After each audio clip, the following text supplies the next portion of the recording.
नमस्कार दोस्तों, आप सभी का एक बार फिर से हार्दिक स्वागत है। हम बात करेंगे 17 जुलाई के एडिटोरियल सेशन की। और आप सभी को पता है कि मंडे टू फ्राइडे हर शाम 5 बजे हम मिलते हैं इस सेशन के थ्रू। यहाँ सीखते हैं grammar, vocabulary, comprehension, translation, everything.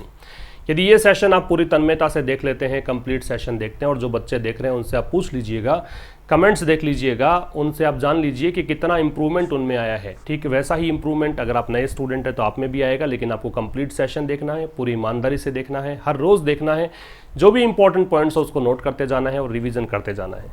आइए स्टार्ट करते हैं। Act as if what you do makes a difference. काम करो तो ऐसे करो कि जो फ़र्क पैदा करने वाला हो, इस तरह का काम जो डिफरेंस लेकर आए, तो उसके लिए आपको पूरे एफर्ट्स पुट करने होते हैं, पूरी ईमानदारी से काम करना होता है। कल एक मोटिवेशनल कोट थी, उसमें मैंने कहा था टाइपिंग मिस्टेक है। मैंने आपसे कहा था कि आप कमेंट बॉक्स में जाकर अपने आंसर दें, और बहुत सारे बच्चों ने सही आंसर दिए। आप सभी बधाई के पात्र हैं। कल के इस सेंटेंस में एरर ये थी कि जो आर्टिकल था वो एडजेक्टिव से पहले नहीं लगा हुआ था। अस्लो लगेगा, अस्लो प्रोसेस ऐसा कुछ दे रखा था वहाँ पे, तो स्लो से पहले ए लगेगा, वो स्लो के बाद था। वो टाइपिंग मिस्टेक थी, जानबूझकर मैंने गलती नहीं दी थी उसके अंदर, फिर भी मैंने उसको अपॉर्चुनिटी बनाया। आपसे मैंने एरर पूछी और आप लोगों ने सही आंसर दिया, बहुत अच्छे। आइए स्टार्ट करते हैं। आशीष क्लासेस ऐप को ज़रूर से डाउनलोड कर लें प्ले स्टोर से जाकर। डिस्क्रिप्शन में दिए गए लिंक के थ्रू भी आप इसको डाउनलोड कर सकते हैं, इंस्टॉल कर सकते हैं। इसके बाद में काफ़ी सारे पेड कोर्सेज अवेलेबल हैं, इनको ज़रूर से विजिट कर लीजिए। आपके फ़ायदे के कोर्सेज हैं, बहुत सारे कोर्सेज हैं, एक बार देख लीजिएगा। आज का जो सेशन है वो है इक्वल ट्रीटमेंट। देखिए बहुत आसान सा सेशन है, ज़्यादा मुश्किल नहीं है। जैसे कि आप देखिए, शायद 2 दिन पहले एक सेशन आया था जिसमें क्रिकेट की न्यूज़ थी, सेकेंड एडिटोरियल की बात कर रहा हूँ मैं, और वो काफ़ी मुश्किल था। काफ़ी मुश्किल इसलिए क्योंकि बहुत सारे वर्ड्स नए सीखने को मिलते हैं जब भी स्पोर्ट्स एडिटोरियल हम डिस्कस करते हैं। ठीक है, अभी जो आज का एडिटोरियल है वो थोड़ा सा आसान आपको लगेगा कि अगर आपने उस तरह के आर्टिकल्स को पढ़ने की हैबिट बना रखी है तो ये आर्टिकल्स बहुत आसान आपको लगते हैं। फिर भी हम बहुत कुछ सीखेंगे यहाँ पे। एंड तक सेशन को देखिए, जो भी इंपॉर्टेंट पॉइंट्स है उसको नोट करते चलिए, और ज़रूर से दोस्तों के साथ शेयर कर दीजिएगा। फॉर इक्वल ट्रीटमेंट का मतलब क्या है? इक्वल ट्रीटमेंट का मतलब हो गया समान व्यवहार। फॉर का मतलब के लिए, इक्वल का मतलब समान, बराबर, ट्रीटमेंट का मतलब व्यवहार। तो ये बात किसके लिए कह रहा है कि भाई जो डिसेबल्ड पीपल होते हैं, जो असक्षम लोग होते हैं, शारीरिक दृष्टि से जो विकलांग है कह सकते हो, उनके साथ भी बराबरी का व्यवहार किया जाए, इस प्रकार का ये आर्टिकल है। उनके बारे में बात आपको यहाँ पे करनी है। तो फॉर इक्वल ट्रीटमेंट का मतलब हो गया समान रूप से व्यवहार के लिए। ट्रीटमेंट नाउन हो गया, इक्वल है वो एडजेक्टिव हो गया, फॉर प्रेपोजिशन हो गया। आगे देखिएगा, in holding that people suffering from disability are entitled to the same benefits and relaxations as candidates belonging to the scheduled caste, the Supreme Court has recognised the travails of the disabled in accessing education और employment regardless of their social status. देखिए, एक तो आपको सीखना है कि entitled के साथ में टू लगता है। ठीक है, एंटाइटल्ड टू का मतलब होता है हकदार होना, कि आप किसी चीज़ का अधिकार रखते हैं, वो चीज़ आपको मिलनी ही चाहिए। इसका मतलब you are entitled to get that thing. एक तो ये ध्यान रखना है। दूसरा, ट्रैवल जो शब्द है, ट्रैवल्स का मतलब क्या है वो दे रखा है। ट्रबल होता है, हार्डशिप होता है, प्राइवेशन होता है, ट्रिब्यूलेशन होता है, पीड़ा या कष्ट को बोलते हैं। एग्नी भी कर सकते हो, AGONY, एग्नी। ठीक है, तो ये सब पीड़ा या कष्ट के लिए यूज होने वाले वर्ड्स हैं। फिर एक वर्ड आपको एंटाइटल्ड के मतलब अगर देखने हो, सिनोनिम देखने हो, तो ऑथोराइज्ड है, प्रिविलेज्ड है, एनफ्रेंचाइज्ड है। ठीक है, रिगार्डलेस ऑफ दे रखा है। रिगार्डलेस ऑफ का हमने शायद 2 दिन पहले ही एक एडिटोरियल डिस्कस किया था, वहाँ बताया था। अगर आपको याद आ रहा हो तो आप रिकॉल करें उस चीज़ को। रिगार्डलेस ऑफ के बराबर लिख सकते हो irrespective of. Irrespective of, regardless of का मतलब है कि इस बात से लेना देना नहीं है। ठीक है ना, इस बात से कोई लेना देना नहीं है, उसको बोलते हैं रिगार्डलेस। रिगार्डलेस का मतलब एनी हाउ कर सकते हो आप, कोई भी चीज़ जिसमें कोई उदासीनता हो, आप इनडिफरेंट हो, तो उसे कहते हैं रिगार्डलेस। तो कह रहा है इन होल्डिंग दैट। अब ये होल्डिंग का मतलब है कि ये विश्वास है, ये एक विचार है। तो इस विचार में या इस विश्वास से कि दैट पीपल, कि लोग जो हैं, सफरिंग जो कि पीड़ित हैं, फ्रॉम डिसेबिलिटी, किससे, असक्षमता से। डिसेबिलिटी एबिलिटी का अपोजिट है, तो डिसेबिलिटी से प्रताड़ित हैं, आर। अब देखिएगा, पीपल है उसके लिए आर है। वो लोग क्या हैं? एंटाइटल्ड टू, हकदार हैं। किसके हकदार हैं? Same benefits and relaxations. Relaxations का मतलब एक प्रकार से एग्जेम्पशन, कंसेशन, छूट जिसको बोलते हैं। तो उन्हीं बेनिफिट्स और उन्हीं छूट के लिए हकदार हैं, जैसा कि candidates belonging to the scheduled caste, जैसे कि कैंडिडेट्स जो भी लोग हैं और किससे संबंधित है, बिलोंगिंग के साथ भी टू लगता है, बिलोंग में टू लगता है, जो संबंधित है एससी से, शेड्यूल्ड कास्ट से, जो उनको बेनिफिट्स मिलते हैं, जो उनको रिलैक्सेशन मिलते हैं, उन्हीं चीज़ों के हकदार वो लोग भी हैं जो डिसेबल हैं। ठीक है, तो इस विश्वास के साथ, होल्डिंग का मतलब बता रहा हूं मैं फिर से कि बिलीफ है, आइडिया है, विचार है, विश्वास है। तो इन होल्डिंग दैट, तो ये मानते हुए, ये विश्वास करते हुए दैट की पीपल सफरिंग फ्रॉम डिसेबिलिटी, कि लोग जो कि डिसेबिलिटी से सफर कर रहे हैं, जो लोग असक्षम हैं, उनको भी एंटाइटल्ड टू, वो लोग हकदार हैं, वो हक रखते हैं किस चीज़ का, वो लोग ऑथोराइज्ड हैं, वो लोग प्रिविलेज्ड हैं। ठीक है, किस चीज़ के, उन्हीं बेनिफिट्स और उन्हीं रिलैक्सेशंस के, उन्हीं छूट के जो कि कैंडिडेट जो होते हैं शेड्यूल्ड कास्ट के, उनको मिलते हैं बेनिफिट्स और छूट, वैसे ही इनको भी मिलना चाहिए। The Supreme Court has recognised, तो ऐसा कहते हुए, ऐसा मानते हुए, देखो होल्डिंग से स्टार्ट हुआ था, तो यहाँ पे ऐसा मानते हुए कि जो लोग सक्षम हैं उनको भी वही बेनिफिट्स, वही छूट मिलनी चाहिए जो एससी के कैंडिडेट्स को मिलती है। तो ऐसा कहते हुए सुप्रीम कोर्ट ने, सुप्रीम कोर्ट से पहले दे लग रहा है, हाई कोर्ट अगर आएगा तो भी दे लग जाएगा, तो सुप्रीम कोर्ट ने क्या किया, रिकॉग्नाइज किया। रिकॉग्नाइज का मतलब एक तो पहचानना होता है और एक कह सकते हो मान्यता देने को भी रिकॉग्नाइज कह सकते हैं। तो सुप्रीम कोर्ट ने पहचाना है, जाना है the travails of the disabled, किसके, कष्टों को जाना है, कष्ट को बोलते हैं ट्रैवल्स, कष्ट किसके, डिसेबल्ड के। और यहां एक अच्छी सी स्ट्रक्चर द प्लस एडजेक्टिव है, याद रखना कि एडजेक्टिव जो है वो नाउन बन सकता है, नाउन कभी एडजेक्टिव नहीं बन सकती। ठीक है, एडजेक्टिव नाउन बन सकता है, क्या करना पड़ता है उसके लिए, द का प्रयोग करना पड़ता है, लेकिन नाउन है वो एडजेक्टिव नहीं बन पाएगी। कुछ चीज़ें ये ध्यान रखनी है आपको ग्रामर की। डिटर्मिनर है वो प्रोनाउन बन सकता है, प्रोनाउन डिटर्मिनर नहीं बन सकता। ठीक है, कभी हम डिस्कस करेंगे इस बात को। लेकिन ये द प्लस एडजेक्टिव बराबर क्या होता है, इसका मतलब होता है प्लूरल नाउन। इसका मतलब वो पूरी क्लास को संबोधित कर रहा है, जो भी विकलांग लोग हैं, असक्षम लोग हैं, उनको बता रहा है।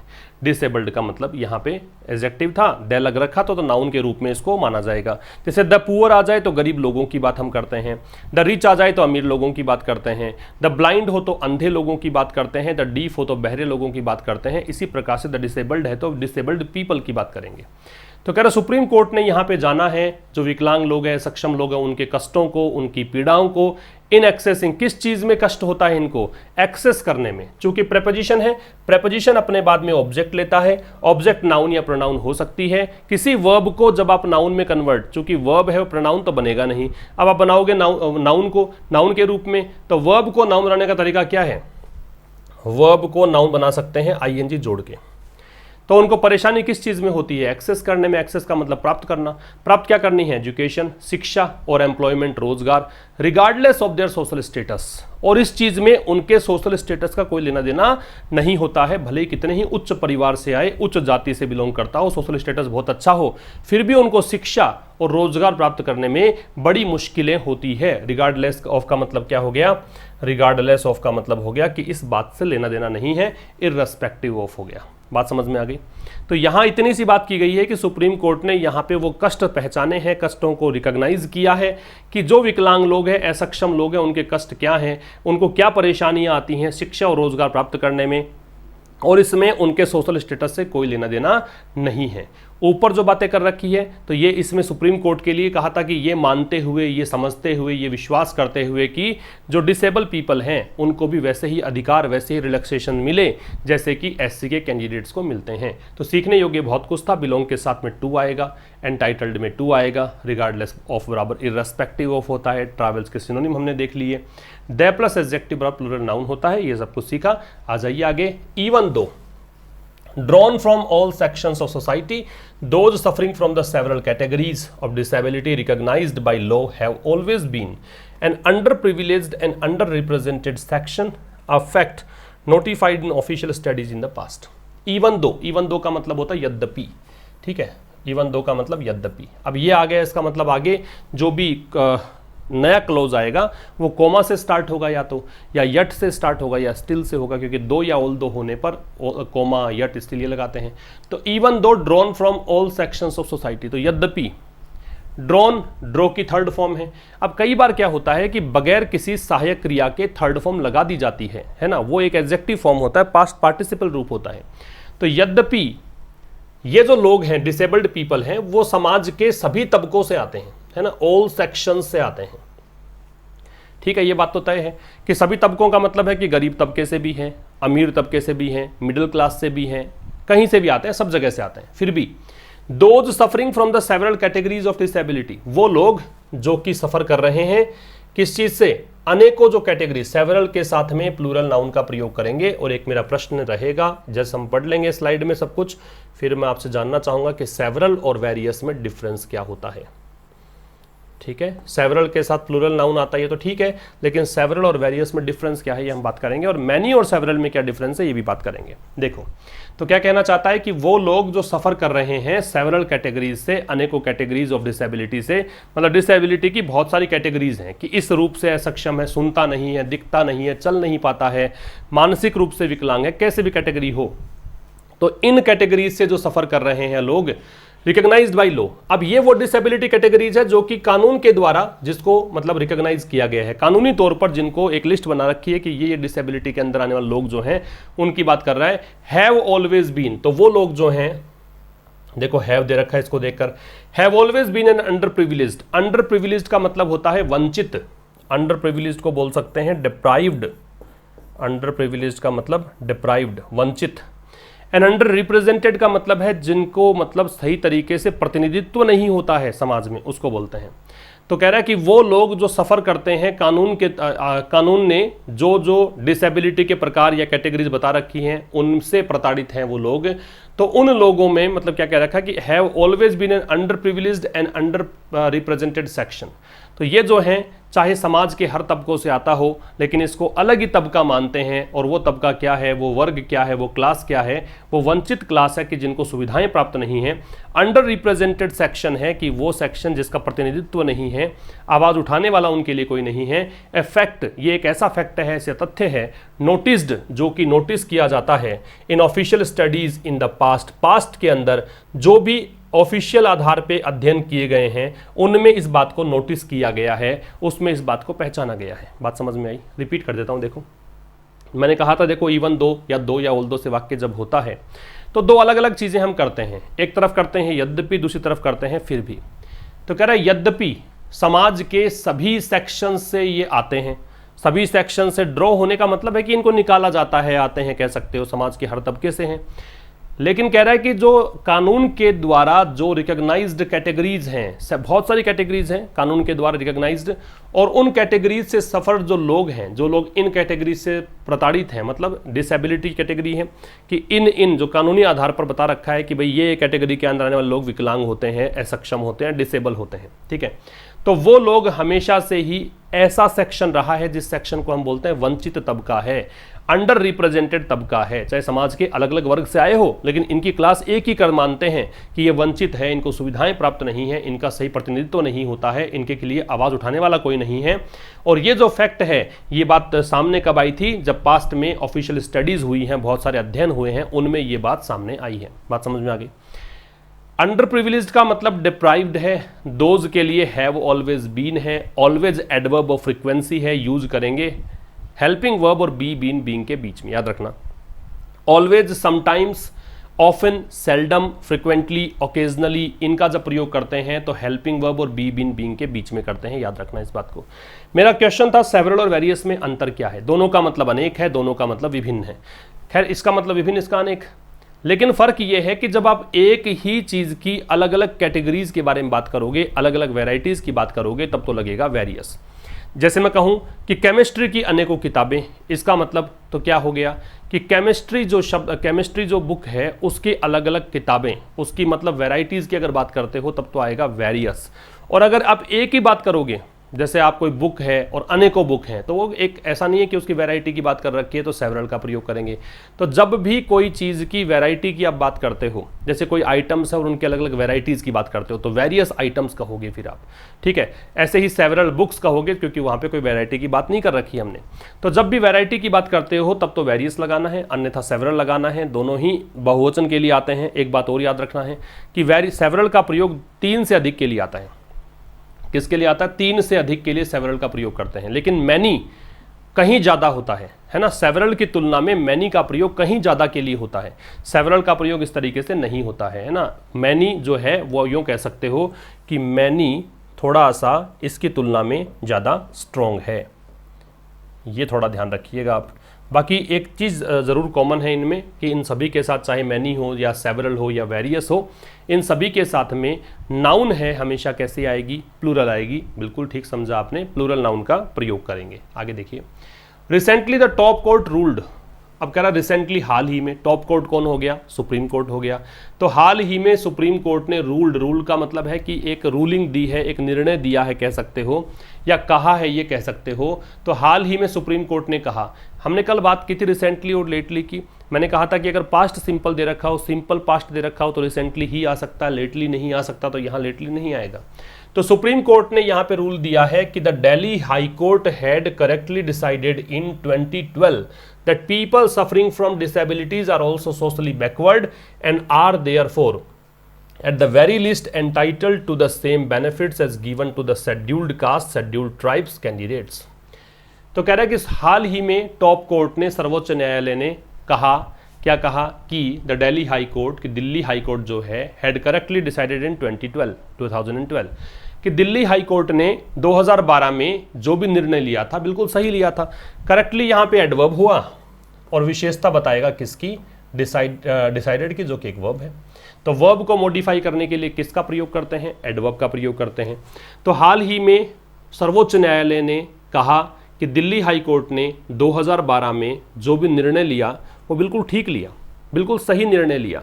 दैट, अब आगे बता रहा है कि निर्णय क्या था, वो बताया that people suffering from disabilities, कि वो लोग जो कि सफर्ड हैं, जो पीड़ित हैं डिसेबिलिटीज से, आर ऑल्सो सोशली बैकवर्ड, वो सोशली बैकवर्ड भी हैं, वो सामाजिक रूप से पिछड़े हुए भी हैं। अब एक बात ध्यान रखना, ऑल्सो जो है वो देखो इज एम आर वॉज वर के बाद में आता है। जब भी इज एम आर वॉज वर दे रखा हो तो बाद में लगाना है, जब ये बी के रूप में हो, हेल्पिंग वर्ब के रूप में हो, तब भी बाद में आता है। तो लोग जो कि डिसेबिलिटीज से पीड़ित हैं वो लोग सोशली बैकवर्ड भी हैं, सामाजिक रूप से पिछड़े हुए भी हैं, एंड आर देयर फॉर, इसीलिए वो लोग, अभी पीपल के लिए आ रहा है, और वो लोग जो हैं इसीलिए एट द वेरी लीस्ट मतलब कम से कम, न्यूनतम, कम से कम एंटाइटल्ड टू, क्या पढ़ा था, हकदार हैं। ये इसीलिए हकदार हैं किस चीज़ के, सेम बेनिफिट्स, उन्हीं लाभ के, एज गिवन, जो लाभ दिए गए हैं किसको, शेड्यूल्ड कास्ट और शेड्यूल्ड ट्राइब्स कैंडिडेट्स को, SC ST कैंडिडेट्स को दिए गए हैं, वैसे ही इनको बेनिफिट्स मिलने चाहिए क्योंकि सामाजिक रूप से पिछड़े हुए ये भी हैं। तो कह रहा है कि सुप्रीम कोर्ट ने एक निर्णय दिया, एक बात बताई कि दिल्ली हाई कोर्ट ने 2012 में जो एकदम सही तरीके से डिसाइड किया था कि वो लोग जो कि डिसेबिलिटीज से पीड़ित हैं वो सामाजिक रूप से बैकवर्ड भी हैं, और यही कारण है कि उनको कम से कम, न्यूनतम है ये चीज़, इस ज़्यादा मिले तो बहुत ही बढ़िया है, कम से कम उनको वो बेनिफिट्स, वो रिलैक्सेशन तो मिलने चाहिए जो रिलैक्सेशन या benefit scheduled caste, scheduled tribes के कैंडिडेट्स को दिए हुए हैं, SC ST कैंडिडेट्स को दिए हुए हैं। बात समझ में आ गई। देयरफॉर, इसीलिए, ये एक इलेटिव कंजंक्शन है। इलेटिव कंजंक्शन का मतलब परिणाम बताने वाले कंजंक्शन है। तो देयरफॉर होता है, सो होता है, दस होता है, हेंस होता है, ये इलेटिव होते हैं। Therefore it took the view, अब ये इट किसके लिए आ रहा है, सुप्रीम कोर्ट के लिए। इसीलिए सुप्रीम कोर्ट ने ये व्यू लिया, ये व्यू लिया मतलब ये कहें कि सोचा, है ना, ये विचारधारा रखी, दैट की when SC ST candidates get a relaxation of a certain percentage of marks to qualify for admission, कि जब SC ST कैंडिडेट्स गेट इसलिए क्योंकि कैंडिडेट्स प्लूरल है, कि जब SC ST कैंडिडेट्स जो है वो प्राप्त करते हैं रिलैक्सेशन, मतलब छूट मिलती है, रिलैक्सेशन नाउन है इसीलिए ए लग रहा है, उनको छूट मिलती है ऑफ ए सर्टेन परसेंटेज, किस छूट मिलती है, एक निश्चित परसेंटेज की छूट मिलती है। अच्छा, सर्टेन के बारे में दो चीज़ें याद रखेंगे, सर्टेन और असर्टेन, दो चीज़ें होती हैं। अगर सर्टेन दे रखा है आपको तो उसके साथ में नाउन जो है वो प्लूरल आएगी, और साथ में वर्ब भी कैसी आएगी, प्लूरल आएगी। लेकिन असर्टेन है, नाउन सिंगुलर आएगी और वर्ब भी कैसी आएगी, सिंगुलर ही वर्ब आएगी। ठीक है ना, याद रखना, नाउन और वर्ब दोनों ही कैसे आते हैं, सिंगुलर आते हैं। तो यहाँ पे सिंगुलर नाउन और सिंगुलर वर्ब, ये याद रखिएगा। तो यहाँ पे क्या दे दिया आपको, असर्टेन दिया है, इसलिए देखो परसेंटेज, और वैसे परसेंटेज का बहुवचन बनता भी नहीं है, ये तो अनकाउंटेबल है वैसे भी। तो कह रहा है कि इसीलिए इसने एक मतलब व्यू लिया, कहें कि एक बात सोची सुप्रीम कोर्ट ने कि जब SC ST कैंडिडेट को छूट मिलती है एक सर्टेन परसेंटेज की, एक निश्चित परसेंटेज की, परसेंटेज किसके, मार्क्स के परसेंटेज, है ना, टू क्वालिफाई फॉर एडमिशन, की एडमिशन के लिए क्वालिफाई करने के लिए एक निश्चित छूट इनको मिलती है, तो द सेम रिलैक्सेशन, तो वैसी ही छूट, कैसी छूट, जैसे कि SC ST को मिलती है वैसी छूट शैल अप्लाई, ये अप्लाई होगी। अब चूंकि देखो रूल है, ये सुप्रीम कोर्ट का रूल है, इसका मतलब आपने यहाँ पे शैल का प्रयोग किया, अन्यथा देखो यहाँ पे सर्टेनिटी होगी, श्योरिटी हो गई। सर्टेनिटी जहां आती है, सर्टेनिटी आती है, तो वहां पे आपको क्या करना पड़ता है, वहां पे आपको शेल का विल के स्थान में प्रयोग करना पड़ता है। सो कलर्ड फ्यूचर बोलते हैं कि विल जनरली आई और वी को छोड़कर सभी सब्जेक्ट्स में लगता है, शेल किस में लगता है, आई और वी में लगता है। लेकिन जब आपको कोई सर्टेनिटी दे रखी हो, थ्रेट दे रखी हो, प्रॉमिस दे रखा हो, डिटर्मिनेशन दे रखा हो, तो उल्टा हो जाता है, आई और वी के साथ में विल लगता है, बाकी सब में शेल लगता है। तो देख सकते हैं चूंकि ये रूलिंग सुप्रीम कोर्ट की है इसलिए निश्चित है, ये तो सर्टेनिटी है, इसलिए यहाँ पे शेल आएगा। अप्लाई के साथ में टू लगता है, अप्लाई का लागू करना होता है। तो कह रहा है ऐसे ही रिलैक्सेशन लागू होंगे किसके लिए, disabled candidates too, disabled candidates के लिए भी। टू जो है वो उस शब्द के बाद में लगेगा जिसको एम्फेसाइज करना है, जिस पर आपको स्ट्रेस डालना है। तो कैंडिडेट्स भी, स्ट्रेस इस पर है तो ठीक बाद में आएगा, पहले नहीं आता ये। ऑल्सो और टू में यही फर्क है कि जो ऑल्सो होता है वो हेल्पिंग वर्ब की उपस्थिति में हेल्पिंग वर्ब के बाद में आता है, मैन वर्ब की प्रेजेंस में मैन वर्ब के पहले आता है, और अगर is M R was were हो तो उसके बाद में आता है ना। लेकिन टू जो है वो उस शब्द के ठीक बाद में आता है, इस पर स्ट्रेस डालना होता है। तो कह रहे हैं इसीलिए इसने ये बात सोची कि अगर SC/ST कैंडिडेट्स को सर्टेन परसेंटेज ऑफ मार्क्स की छूट मिलती है एडमिशन को क्वालिफाई करने के लिए, तो ऐसी ही छूट यहां पे लागू होगी उन कैंडिडेट्स के लिए जो कैसे हैं, डिसेबल्ड हैं। आगे देखिएगा नेक्स्ट। इन द 2012 में जो दिल्ली हाई कोर्ट का फैसला है तब की बात है, case before the high court, ठीक है, in the 2012 case before the high court, high court के सामने जो 2012 का केस था, अ यूनिवर्सिटी हैड अलाउड, देखो यूनिवर्सिटी से पहले वैसे द आता है, लेकिन ये किसी एक यूनिवर्सिटी की बात है कि बहुतों में से कोई एक यूनिवर्सिटी ने ऐसा किया, इस कारण से ए लगा हुआ है। वैसे यूनिवर्सिटी पहले द का प्रयोग करते हैं। तो कह रहा है अ यूनिवर्सिटी हैड अलाउड, एक यूनिवर्सिटी ने अलाउ किया, हैड के साथ वर्ब की थर्ड फॉर्म आ गई। अ 10% कंसेशन, कंसेशन का मतलब एग्जेम्पशन कह सकते हो, क्या पढ़ते हैं इसको, एग्जेम्पशन, छूट, कंसेशन, ठीक है। तो कह रहा है यूनिवर्सिटी हैड अलाउड, एक विश्वविद्यालय ने 10% की छूट दी थी, किसमें, in the minimum eligibility requirement. क्या मतलब हुआ, न्यूनतम योग्यता की जो रिक्वायरमेंट है उसमें, न्यूनतम मिनिमम एलिजिबिलिटी मतलब योग्यता, रिक्वायरमेंट आवश्यकता किसके लिए, SC/ST कैंडिडेट्स के लिए। एंड 5% कंसेशन और 5% छूट दी थी किसके लिए, डिसेबल्ड एप्लीकेंट्स के लिए, जो विकलांग है, असक्षम है, उन एप्लीकेंट्स के लिए। तो 2012 के केस में जो हाईकोर्ट के सामने आया, एक यूनिवर्सिटी ने, वो केस ये था कि एक विश्वविद्यालय था, उसने 10% छूट दी थी मिनिमम एलिजिबिलिटी रिक्वायरमेंट में SC/ST कैंडिडेट्स को, और यही छूट 5% कर दी किसके लिए, डिसेबल्ड जो आवेदक थे, एप्लीकेंट्स थे, उनके लिए। तो कह रहा है that high court ruled against this differential treatment.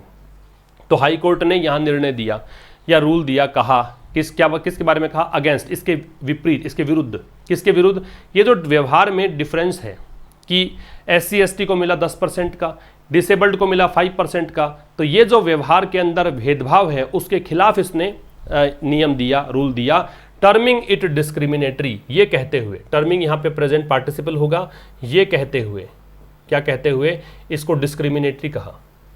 Discriminatory मतलब भेदभावपूर्ण, इसको भेदभावपूर्ण कहते हुए इसके खिलाफ एक निर्णय दिया, कह सकते हो। डिस्क्रिमिनेटरी के सिनोनिम अनजस्ट है, बायस्ड है, प्रेजुडिशियल है एंड अनफेयर है। इसका मतलब है पक्षपातपूर्ण, भेदभावपूर्ण। तो यहां सीखने को क्या था, डिस्क्रिमिनेटरी का सिनोनिम, बाकी कंसेशन का सिनोनिम एग्जेम्पशन हमने देखा। यूनिवर्सिटी से पहले द लगता है, लेकिन यहाँ यूनिवर्सिटी पहले ए है क्योंकि बहुतों में से कोई एक यूनिवर्सिटी की बात है, अदरवाइज हम द का प्रयोग यूनिवर्सिटी पहले कर सकते हैं। आगे देखिएगा, the larger principle behind this. अब इसके पीछे, किसके पीछे, जो दिल्ली हाई कोर्ट ने फैसला दिया था, तो the larger principle, larger large की कंपैरेटिव डिग्री है तो अधिक व्यापक, प्रिंसिपल सिद्धांत, बिहाइंड दिस इसके पीछे, वॉज इसी को देखकर है।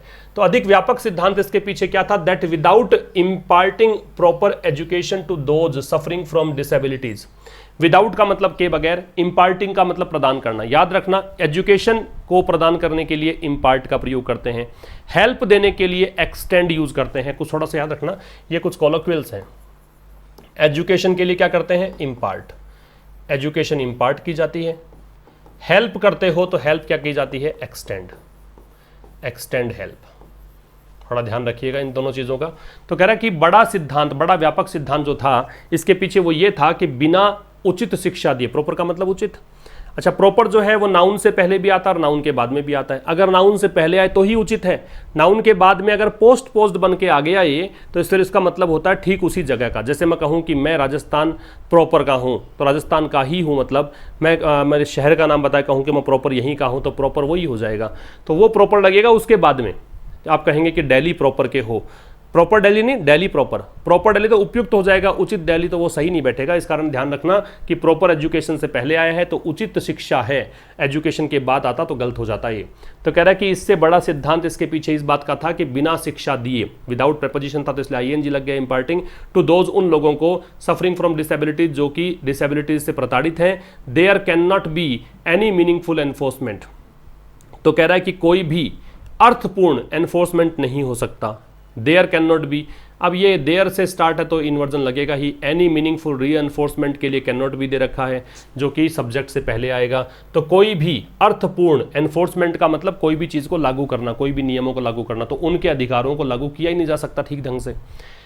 बोथ अंडर द कॉन्स्टिट्यूशन, दोनों ही किसके अधीन, अंडर किसके अधीन, कॉन्स्टिट्यूशन, कॉन्स्टिट्यूशन में दे लगता है, संविधान के अधीन, and the then prevailing 1990 legislation, और उस समय जो प्रिवेलिंग था, प्रिवेलिंग का मतलब एग्जिस्टिंग, और उस समय जो अस्तित्व में था क्या, 1995 का विधेयक ऑन प्रोवाइडिंग इक्वल अपॉर्चुनिटीज। विधेयक किस बात का था, समान अवसर प्रदान करने के बारे में, टू द डिसेबल्ड, किसको, डिसेबल्ड को, एंड प्रोटेक्टिंग देयर राइट्स, और उनके अधिकारों की रक्षा के लिए। रिपीट कर देता हूं, तो कह रहा है कि इससे भी बड़ा पॉइंट इसके पीछे ये था, दिल्ली हाई कोर्ट ने जो निर्णय दिया था ना, वो इससे पीछे ये था कि भाई बिना उनको उचित शिक्षा दिए जो लोग प्रताड़ित हैं डिसेबिलिटीज से, उनको मतलब आप उनके अधिकारों को सही तरीके से लागू कर ही नहीं सकते। उनको शिक्षा दोगे तब उनके अधिकारों के लिए वो खुद भी आवाज़ उठा पाएंगे, उनके अधिकार लागू कर ही नहीं सकते उनको शिक्षा प्रदान किए बगैर। तो आगे कह रहा है, यहाँ अगर हम इस बात को छोड़ दें बीच वाली को, तो यहाँ डिसेबिलिटीज़ के बाद में बहुत से स्टार्ट कर सकते हैं कि जो लोग डिसेबिलिटीज़ से पीड़ित हैं, दोनों चीज़ों के तहत, जो संविधान के अंतर्गत भी मान लो, और 1995 का विधेयक था जिसमें इक्वल अवसर प्रदान करने की बात थी, उसके अधीन मान लो, है ना, उनके अधिकारों की सुरक्षा की बात थी, उनकी बात मान लो। तो ऐसे केस में शिक्षा के बगैर इनमें से कोई भी काम संभव नहीं है, ना तो आप उनको अधिकारों की सुरक्षा कर पाएंगे, ना ही उनको अवसर दे पाएंगे, ये कहना चाहता है। इसके अंदर एक्सटेंड, हेल्प, इम्पार्ट एजुकेशन याद रखना है, विदाउट प्रेपोजिशन है तो आईएनजी का प्रयोग किया ये पता लगना है, प्रिवेलिंग का एग्जिस्टिंग होता है ये पता होना चाहिए।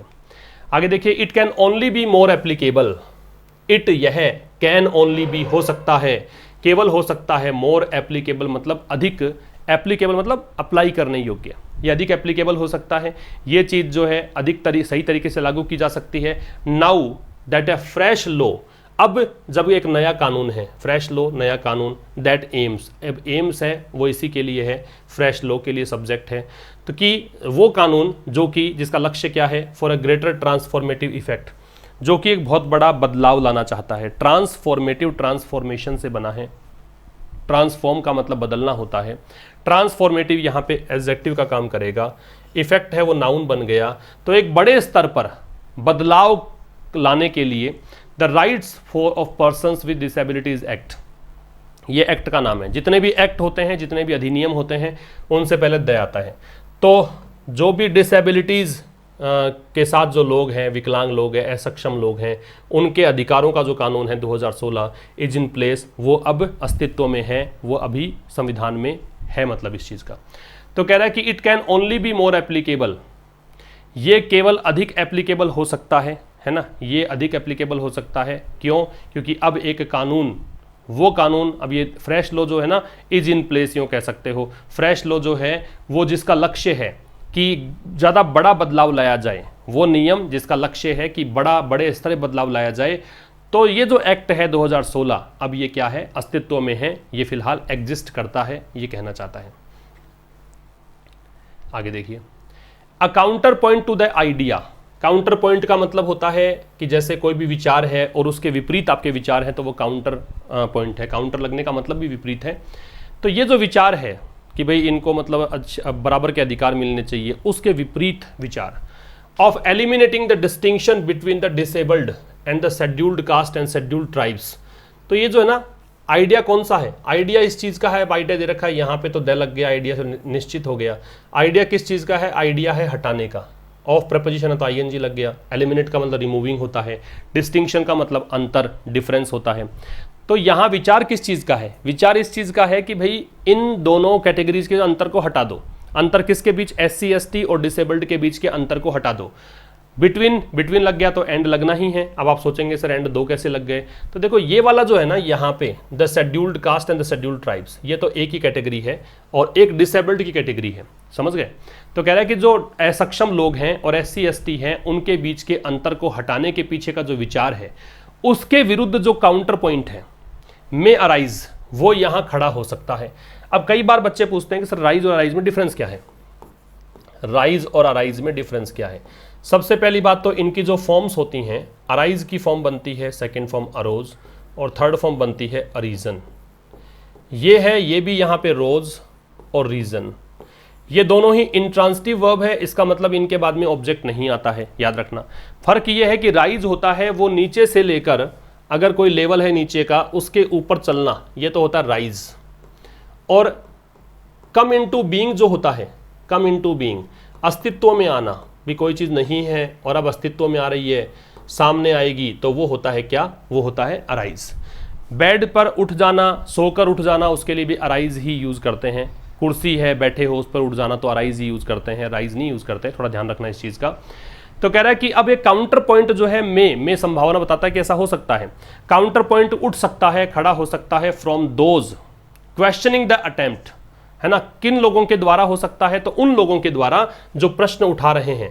The attempt to equate physical और mental disability with the social disability, कि वो क्वेश्चन उठा रहे हैं कि आप प्रयास ऐसा कर रहे हो, टू इक्वेट का मतलब बराबर करने का, फिजिकल और मेंटल डिसेबिलिटी, शारीरिक और मानसिक जो कह सकते हो, शारीरिक और मानसिक रूप से जो विकलांग है उसको आप उस डिसेबिलिटी को बराबर करना चाहते हो, किसके? सोशल डिसेबिलिटी के। वो प्रश्न उठा रहे हैं इस पर, ये काउंटर पॉइंट है ना? इक्वेट के साथ में विद लग जाएगा भाई।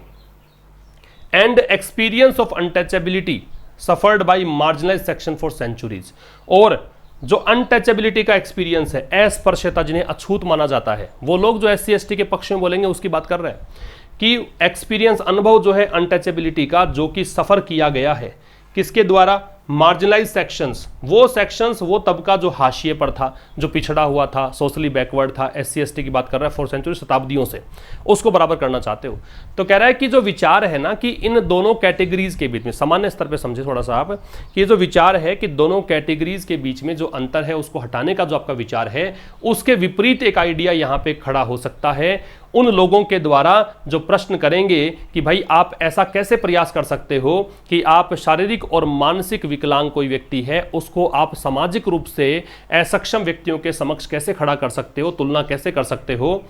क्योंकि और यहाँ पे अनुभव उनका रहा है कि शताब्दियों से, काफ़ी 100 सालों के करीब, लगभग 100 सालों से वो लोग अछूत हैं समाज के अंदर, कहें मार्जिनलाइज सेक्शन है, वो इन्होंने अनटचेबिलिटी को सहा है, तो उसको आप बराबर कैसे रख सकते हैं? ये विचार भी यहाँ पे अराइज हो सकता है।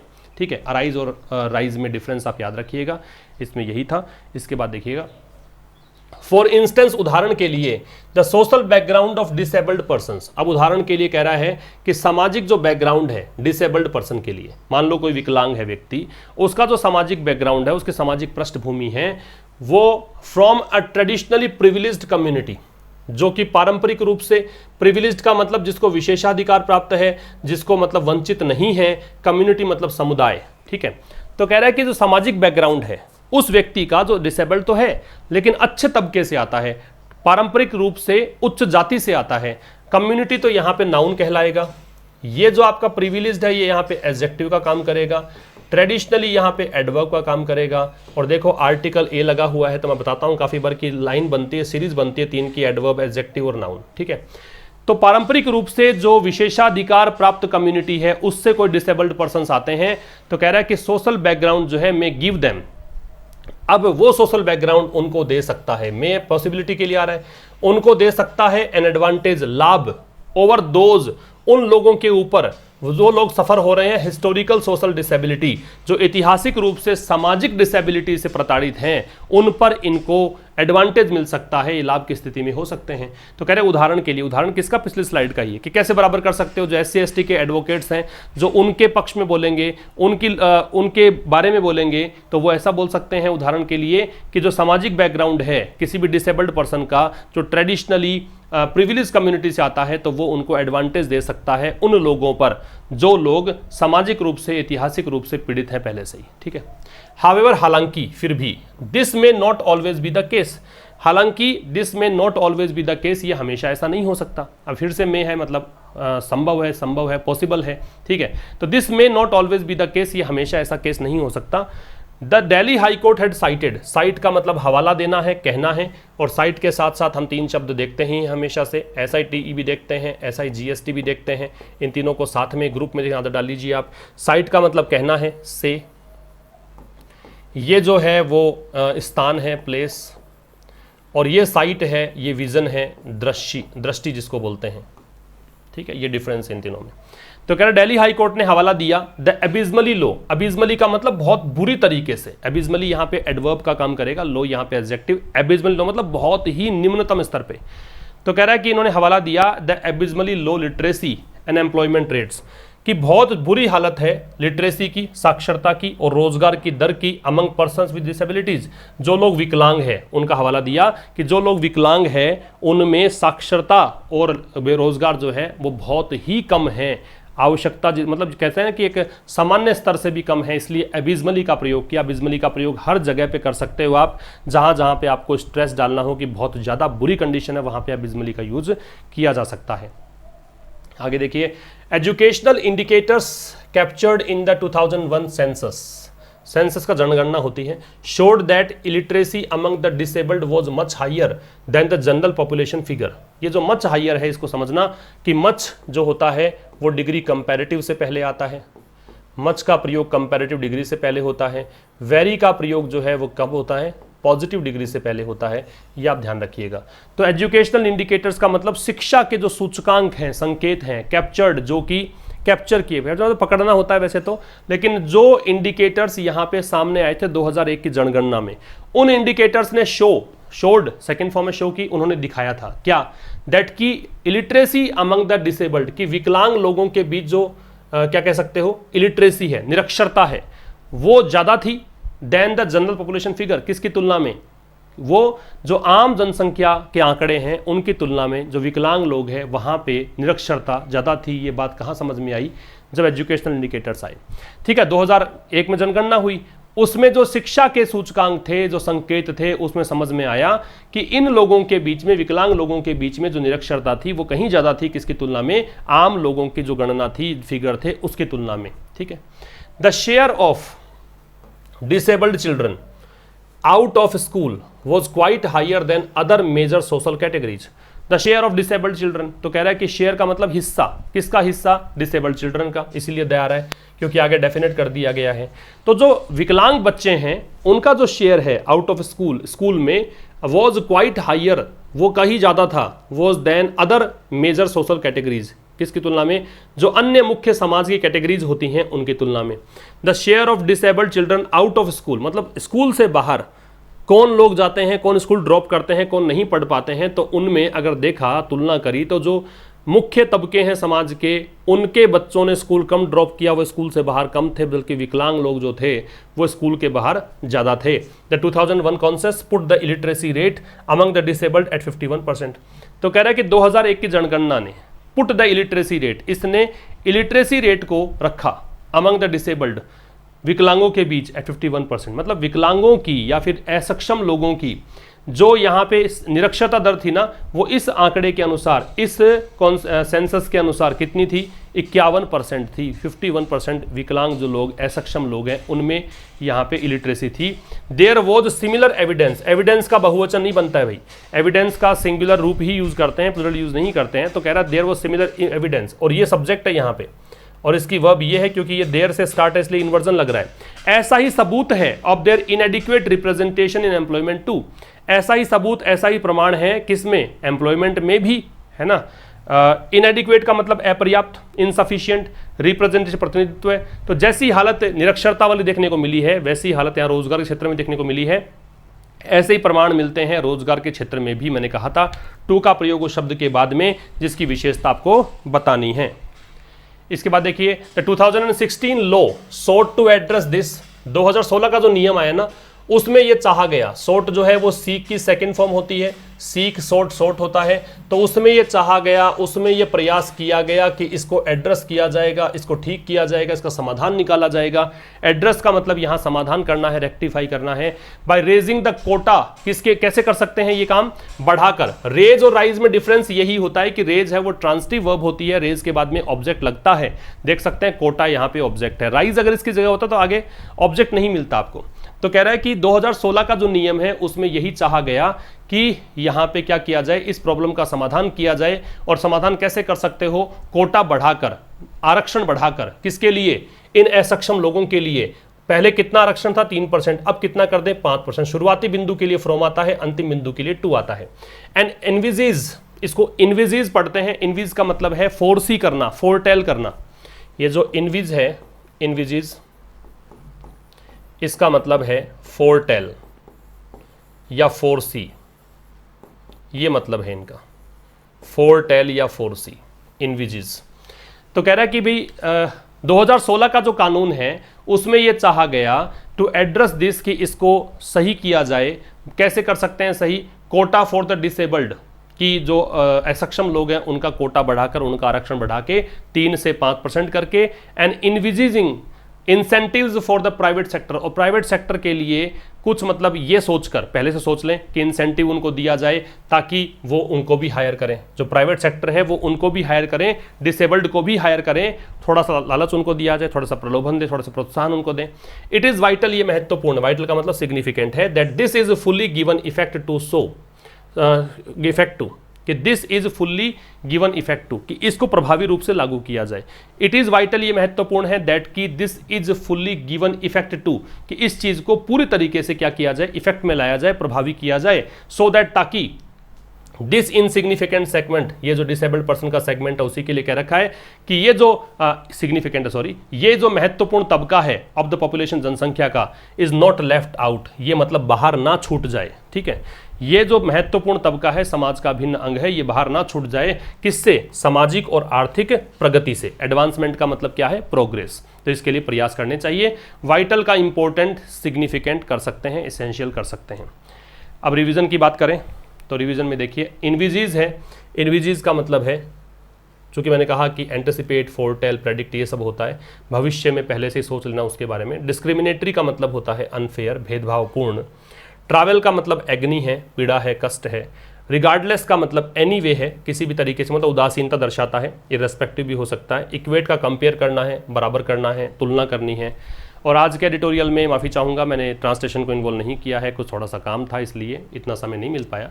तो नेक्स्ट क्लास में जब भी हम मिलेंगे, नेक्स्ट क्लास में अब उसमें सब कुछ वैसा का वैसा ही मिलेगा आपको। Thank you so much for watching the video. जितने भी बच्चे लाइव अभी हैं ज़रूर से लाइक कर दें, ज़रूर से शेयर कर दें, और आशीष क्लासेज ऐप को ज़रूर से डाउनलोड कर लें, क्योंकि वहाँ पर बहुत ही एक्साइटिंग कोर्सेज और आने वाले हैं।